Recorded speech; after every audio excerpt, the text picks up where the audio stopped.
water services, and then we will take questions. At this time, I will turn it over to Chief Graham. Hey, good afternoon, everybody. First and foremost, I want to thank City Communications for hosting this for us, but also I want to thank our media partners. There's been a lot going on this week, and I know a lot of y'all have asked for information from us. We felt like it was important to get everybody together at one time so we can get this for you and make sure you have all your questions answered. And I believe Hannah is going to work on doing this a couple times over the weekend so we can kind of all be on the same page. But we're here today from the Emergency Operations Center for the city and for the county. And I know that Commissioner Altman is listening, and welcome. We're always appreciative of when our county commissioners are joining, because we are a combined city and county emergency management. That includes the 6 towns. Charlotte-Mecklenburg Emergency Management and our partners have been closely monitoring the formation of Hurricane Ian over the past week and have been fully engaged in preparation efforts. The sheltering task force has been coordinating to plan for the potential shelter activations, should they be necessary, but no shelters at this time are being opened. So we're not opening any shelters this time. However, we are standing by to do that. And we've been working closely with our volunteer agencies, including the American Red Cross. The Emergency Operations Center will be fully activated throughout the weekend, beginning on Friday afternoon, to monitor the impacts to our area and coordinate any necessary response efforts. Hurricane Ian has made landfall over the southwest coast of Florida this morning, and we predict that it will then cross over the Florida Peninsula into the Atlantic over the next 24 to 48 hours and enter into the Atlantic, and that's when we really have to pay close attention, because we're not fully sure what it's going to do when that happens. It could strengthen and then move in our general direction. There are uncertainties in Hurricane Ian's track and strength concerning the Western Carolinas and Northeast Georgia late this weekend and all the way into Sunday. The Charlotte-Mecklenburg area should be prepared for potential effects. And so part of that is the Emergency Operations Center and our partners will be here together so we can make sure that we are closely coordinating and communicating, which is always an important part of the equation. Deep tropical moisture associated with Ian will bring the potential for heavy rainfall and possible flash flooding, including 3 to 4 inches of rain currently, as of today, expected. But those numbers do fluctuate, and they actually change from last night to today. Gusty winds are forecasted for the area ahead of the storm beginning on Thursday. Be prepared for downed trees and power lines. So one of the things that we would encourage you to do, and we always stand by personal decisions that you might make, but please consider over the weekend staying home. So enjoy that time with your family, read a book, watch Netflix, whatever it is that, cook something great. We love to do that on the fire department. But please attempt to stay off the roads. That will greatly help us and emergency responders throughout the area as they respond to any impacts. Stay informed, follow National Weather Service and local media, several of which are represented here today, for updated forecast information. Charlotte-Mecklenburg Emergency Management will post regular updates to our social media feeds. And so I always encourage everybody to follow us on Twitter and other social media. But also, and this is very important, and I really would like everyone to do this, sign up for CharMec Alerts. And you can do that at charmecalerts.org, which is always a great tool for anyone in our community. Build an emergency kit with essentials, and we always preach this, for 72 hours, including food, water, flashlights, extra batteries, medication, a first aid kit, backup battery to charge electronics, and other essentials you and your family might need. Be sure to factor pets into your preparedness efforts. And I know Chief Winkles may talk about this in a little bit, but carbon monoxide is always one of the issues that we worry about. So we want to make sure that you have working carbon monoxide detectors as well as smoke detectors. But if you lose power and you end up operating around anything that gives off carbon monoxide, including generators or anything else, make sure that those are many feet away from your dwelling so we don't have any issues. We've been together a lot as we went through the President's Cup together, which he did a great job. So Major Johnson. Chief. Good afternoon, everybody. Major Dave Johnson with the Charlotte-Mecklenburg Police Department, Special Operations Bureau. We've been working very closely with our public safety partners at the fire department and emergency management, along with our city partners in CDOT and special services, to make sure that we have the proper equipment and personnel on standby and close at hand in case the need arises and this becomes a severe weather event for the Charlotte-Mecklenburg jurisdiction. Just like to reiterate what Chief Graham said about staying home. If you don't have to get out in severe weather, please don't. The fewer drivers that there are on the road are the fewer incidents that we have to respond to. And we don't want to have to come rescue you from a flooded roadway if we don't have to. So, and on to kind of reiterate that point, if you see a roadway that is covered in water, please do not attempt to drive through that. It's very hard to tell how deep that water is. And without fail, every time we have a severe rain event in Charlotte, we rescue multiple people who have made that unfortunate decision to try to drive through water that was much deeper than they suspected it was. So if you don't have to get out, stay home. If you do have to get out, avoid any roadway that's covered in water, find another route. And if you do need, certainly in an emergency situation, call 911. If there's a flooding situation, or you see a roadway that's flooded, or a creek or waterway that's flooded that needs some attention, please call 311 and your call will be routed to the appropriate personnel. Thank you. I believe I'm being followed by Deputy Chief Winkles from the Charlotte Fire Department.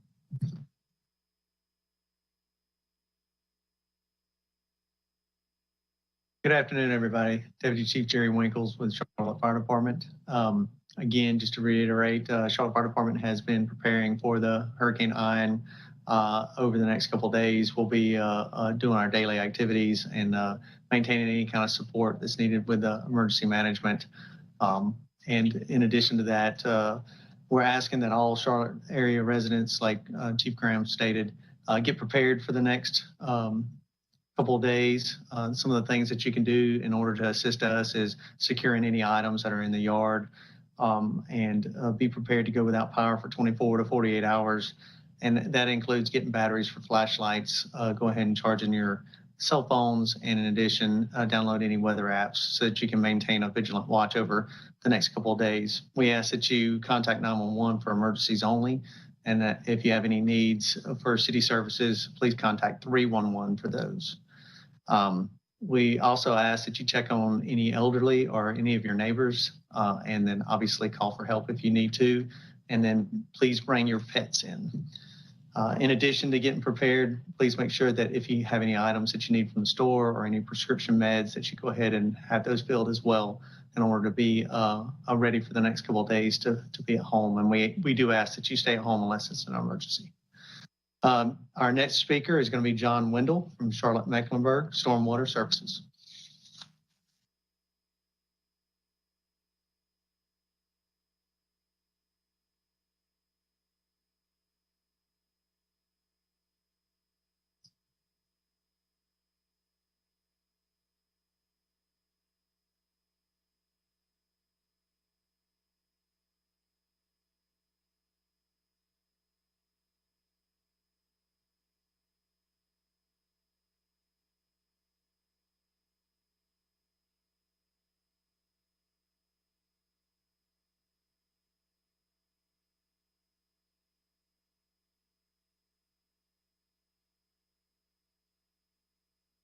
Blockages in those creeks, call 311 and we'll try to get somebody out there to clear that out. But that won't happen after the rain starts. Once the rain starts, we don't want to put our folks in jeopardy. We want to keep them safe. So doing that early could get us a really good start on clearing out those storms, creeks in the area. The other thing I want to say, and other people have mentioned it already, turn around, don't drown. A lot of people hear this millions of times, but yet they still do it.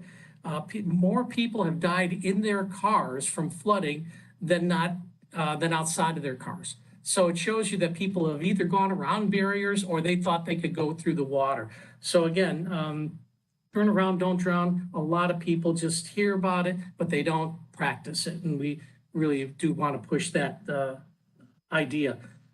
Flooded roads, you don't know what's under it. Even though the water's not moving, I could drive through there. Well, there may be a sinkhole. There may be power lines. There may be tree branches, tree limbs. You don't know what's underneath that water. So be prepared and just go around that flooded roadway.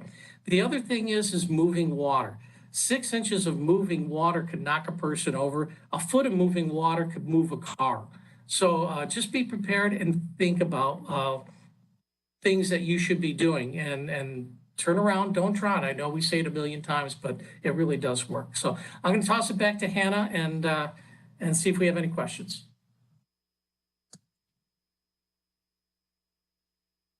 All right, thank you, John, and thank you to all of our speakers. At this time, we are prepared to take any questions. Yes, this is Derek Dellinger for Queen City News, Fox Charlotte. You mentioned, Chief Graham made a specific mention of the fact that we could be seeing potentially 3 to 4 inches of rain and gusty winds as early as Thursday. Are there any indications really as far as what people should at least expect? Is that the least of what people should expect once this storm system comes into the area?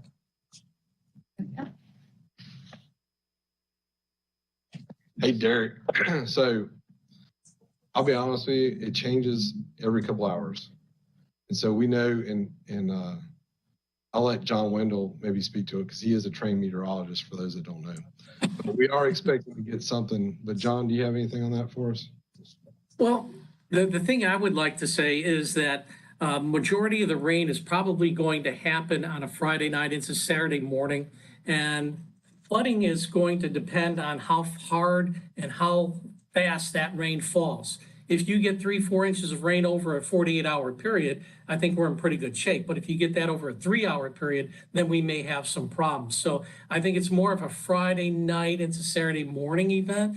But if you also think about the ground being saturated, the trees have a lot of leaves, so they make a big sail.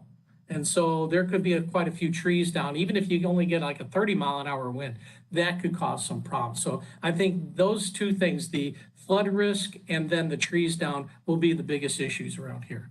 Yeah. And Derek, if you've never heard me say this, I'll say it again because it's important. We plan for like, not the worst case scenario, absolute worst, but we plan heavy. So if we plan heavy and we're thinking, hey, this is probably the worst that could happen during the storm, we're going to be in better shape if it's not, right? So we try to move as many resources in and have all our folks ready to go in case it goes in a direction that we don't like. And so that helps. Emergency managers, I always tell everybody this, emergency managers are never right. They're about like meteorologists. Either we've got too many resources that we're bringing in, or it gets worse and we didn't bring enough resources in. So you always want to be on the side that we're ready to go and prepared, rather than the side of like, well, it's not going to really do anything, so we don't need to prepare. And so that's where we try to land, really try to find that sweet spot. But I'm okay being wrong. And I mean, that's just the world of emergency management.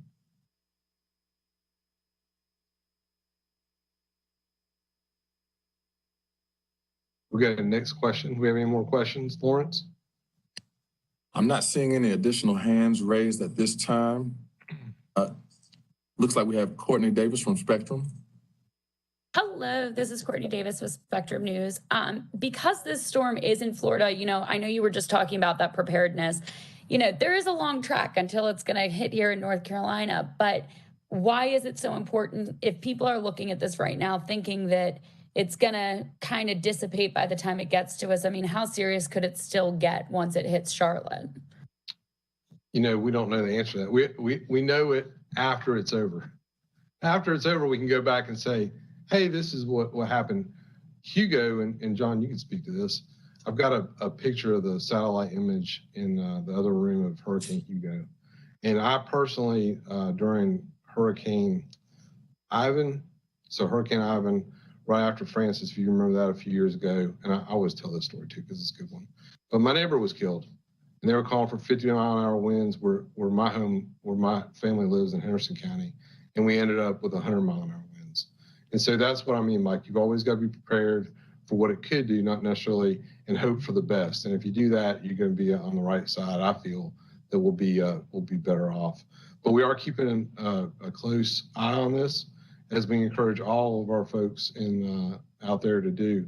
You know, of course, we're at work today, and so I probably had a better understanding really of everything that's going on before I came to work. And now we've been working all day. I'm trying to keep an eye on the storm and see what's going on. But we're closely, as we look and analyze each time the National Weather Service sends us something out, there are changes. And so we'll be keeping an eye on it all the way as it enters into Charlotte and then exits out.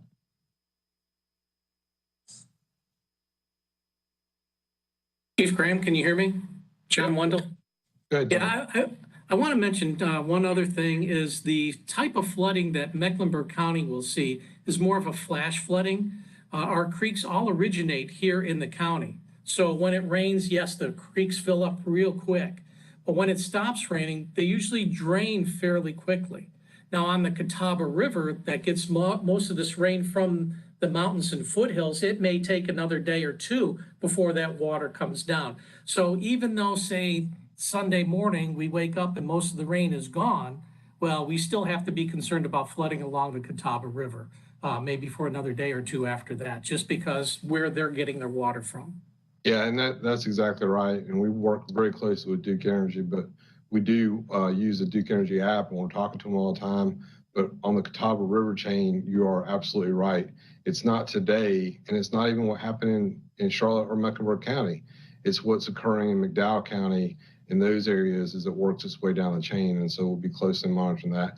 And of course, all of you remember the flooding that we had on Riverside Drive. And those folks down there, we spent a lot of time communicating with them and making sure that they're comfortable and making sure they're watching and keeping up to date on changing conditions. We have a question from Michaela Holder. Hi, my name is Michaela Holder. I'm with the Charlotte Observer.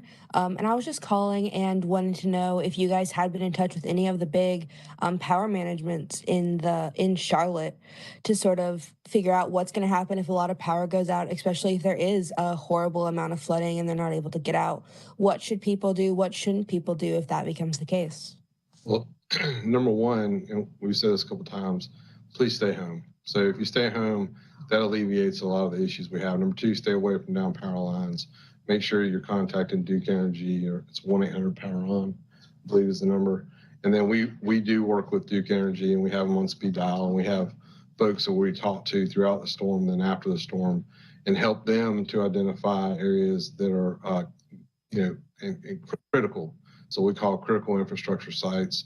And of course, those definitely include hospitals, police stations, fire stations, other areas that we got to get the power onto so we can make sure that we respond.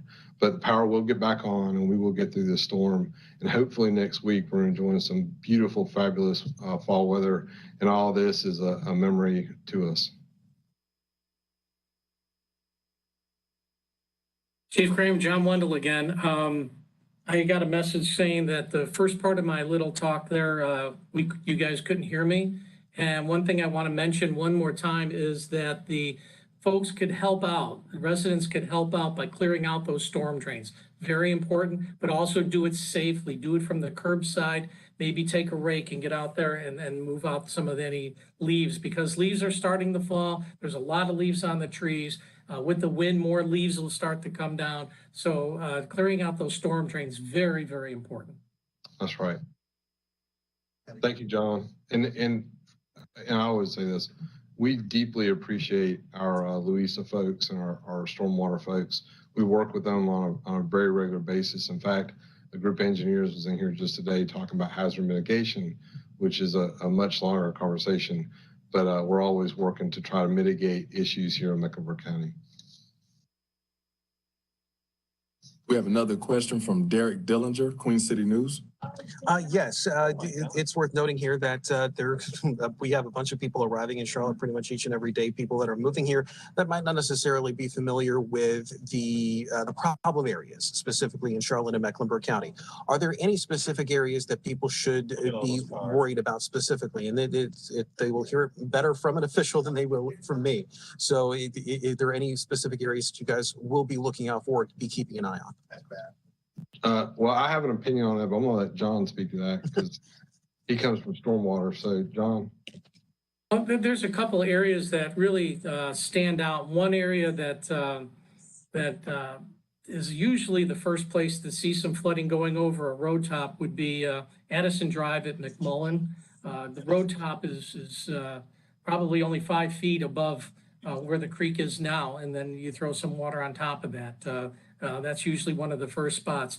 But, Little Sugar Creek going through the uptown area toward Midtown there, that along the Greenway, if someone's, I don't know why you would be biking on a day like that, but that's very close to the water level, and that's going to come up real fast. The thing is people should just use some common sense, and it doesn't matter where you are within the county. If it's raining, there's a possibility of getting flood. So use some common sense. If you see that standing water, you see some moving water, there's usually a different way you can go to get home or get to where you want to get. Do not try to cross it. That's right. And I get asked that question a lot, Derek. And part of it has to do with the construction. Of course, we live in but the more construction that occurs, it can change the dynamics of what floods today or what floods tomorrow. And John talked about it earlier with the rate of rain, how much rain we get over a given amount of time, how saturated the ground is. And so people will say, well, did you know that was going to flood? We do sometimes learn that from repetitive loss information, and that helps us in our hazard mitigation. Mecklenburg County has really an industry best standard program called Mecklenburg County FINS. And so the FINS program, you can Google it. I would not be able to tell you the website, but you can Google it. And you can actually pull up and see the entire county. And we have gauges that will tell you how much rain we got in a given amount of time. And it also has cameras that you can take snapshots. So a lot of times when we're monitoring what's going on in Mecklenburg County, that's one of the tools that we use to tell us how bad things are and how much damage that we're getting across the county. Interestingly enough, the state adopted a near same program called FIMAN that is now all over the state, but I believe it started right here in Mecklenburg County. And the folks at Stormwater and Louisa are nationally recognized for their flood mitigation efforts. And so a lot of other large areas, metropolitan areas in the United States, ask us questions about what we're doing right here in Charlotte. And so I can't really sing their praises high enough. They do a fantastic job over there at the county and the city, of course, but the county really has the bulk of what we do. The website, Chief Graham, is stormwater.charmec.org. And there'll be a little tile that says creek data. Use that. That's right. Thank you, John. We have another question from Courtney Davis, Spectrum News. Hello again. You guys touched on this a little bit. It is a weekend that this storm is going to be coming and hitting us and everything because people won't have work. They won't have school. I know you just mentioned you don't really know why someone might be out there riding their bike in a storm like this. But when it comes to people that want to, that are curious, that want to be those amateur storm chasers and everything, I mean, what would you say to them about just how quickly this water can move through Charlotte in some of those creeks, some of those low-lying areas, and how dangerous it can get in a couple minutes? So, Courtney, obviously I'm with the fire department, and I've been here 26 years. I cannot tell you how many rescues that we've done over my 26 years for exactly what you're talking about. Stay out of the water. I cannot stress it enough. Don't get near the water. Don't take kayaks out there. Don't bike down there. Don't let your kids play near the flooded water. Stay out of the water. Stay out of the water. Stay out of the water. Stay out of the water. And if we do that, we'll be okay. But again, really try to stay off the roads. I have to deal with this with my own family members, and sometimes I tell them, doggone it, I'm an emergency manager. You need to listen and lay down the law. But if I can't get my own mother to always listen, I can't get everybody else.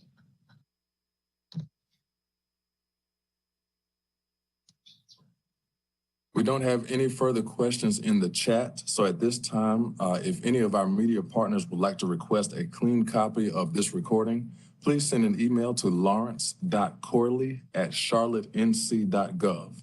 Again, that's lawrence.corley@charlottenc.gov. Thanks again, everyone, for joining us, and stay tuned as we provide future updates.